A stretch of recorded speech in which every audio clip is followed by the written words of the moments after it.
S'il y a bien un document à avoir en permanence avec vous en tant que médecin, particulièrement les médecins généralistes, c'est un certificat de décès d'une personne âgée de plus d'1 an, encore appelé le modèle 3C.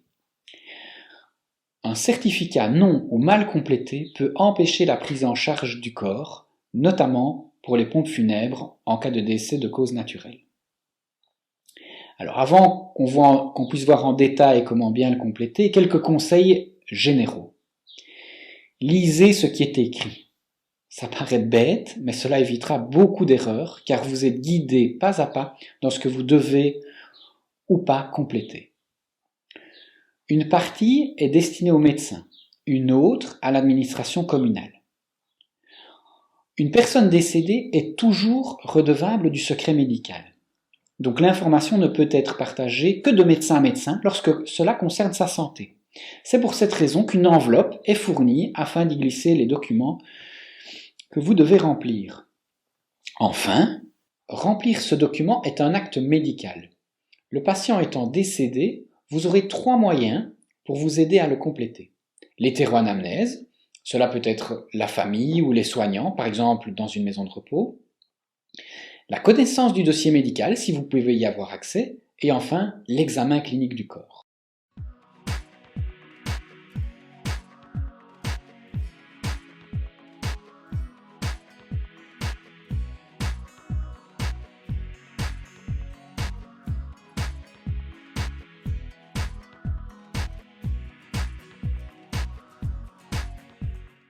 Voyons plus en détail et pas à pas le modèle 3C et commençons par le volet C.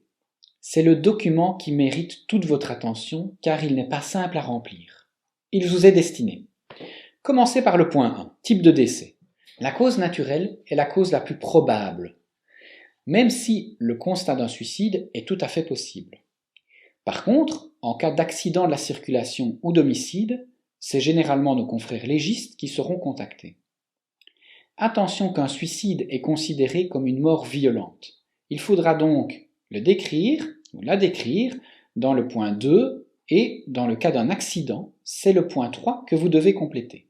En cas de mort naturelle, passez directement au point 4. Attention, cette partie est d'autant plus difficile à compléter si vous ne connaissez pas le patient. Une nouvelle fois, on revient aux conseils généraux. Aidez-vous d'une hétéroanamnèse, d'un accès au dossier si cela est possible, et la clinique du corps.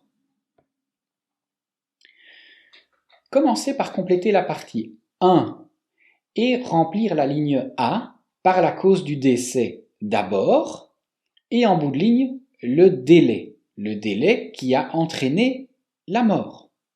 La ligne B est utilisée pour la cause qui a entraîné la cause de la mort. À nouveau, et indiquez-y son délai, en bout de ligne. Toutes les lignes ne doivent pas être remplies nécessairement. Prenons tout de suite un exemple. Vous pensez que le patient est décédé d'un arrêt cardiaque. Ok, combien de temps l'arrêt cardiaque a-t-il mis pour entraîner une mort cérébrale? Peut-être 3 minutes. Vous pouvez donc mettre 3 minutes en bout de ligne. Cet arrêt cardiaque que vous inscrivez sur la ligne A est peut-être la conséquence d'un infarctus coronarien, lui-même ayant mis 1 minute à entraîner l'arrêt cardiaque. Ensuite, passez à la partie 2, celle qui concerne les causes associées. Dans le cas qui nous occupe, les éléments peuvent être variables et sans conséquence. À nouveau, pensez au délai. Pour la ligne E, indiquée dans le cas qui nous occupait une hypertension artérielle, et en ligne F, une obésité. Passez ensuite au cadre 5, 6 et 7. Les questions sont a priori assez simples. N'oubliez pas de signer le document, de le cacheter et de le dater, sans quoi vous pourriez bloquer le processus de gestion du corps. Voyons maintenant le volet A. La partie de gauche est administrative, elle couvre principalement l'identification du patient. Passons. Contrairement à la partie de droite, où là nous allons nous attarder quelques secondes. C'est une partie importante pour les pompes funèbres puisque c'est la gestion même du corps qui sera déterminée par vos réponses. Concrètement, vous devez pour chaque item donner une réponse par oui ou par non. En cas d'absence de réponse, Vous serez recontacté pour le compléter. Et si vous cochez oui à un ou plusieurs items, prenez la peine de contacter les pompes funèbres choisies par le défunt ou son entourage. C'est pas obligatoire, mais cela favorise le travail multidisciplinaire et pourra vous apporter des informations riches. Voyons cela en détail. Un obstacle médico-légal à l'inhumation ou à la crémation. Dans la grande majorité des cas, il n'y a pas d'obstacle à ces pratiques. Et vous répondez non pour cet item. Mais en cas d'accident, de suicide ou d'homicide, vous devrez cocher oui. Autre item, obstacle au don du corps et obligation de mise immédiate en cercueil hermétique. Ces deux items font référence à un risque que le cadavre pourrait représenter un danger de contamination pour les personnes à proximité.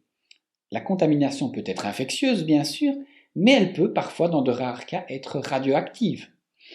Ces risques de contamination entraînent également des obstacles aux soins de conservation et au transport du corps. Mais aussi, voyez le dernier item, il y a risque d'exposition aux radiations ionisantes, qui constitue un obstacle à la crémation. Donc ici, voyons cet autre item, obstacle à la crémation. À l'inverse du point 1, qui est un obstacle médico-légal, ici, ce qui est évoqué, c'est un obstacle, disons, technique.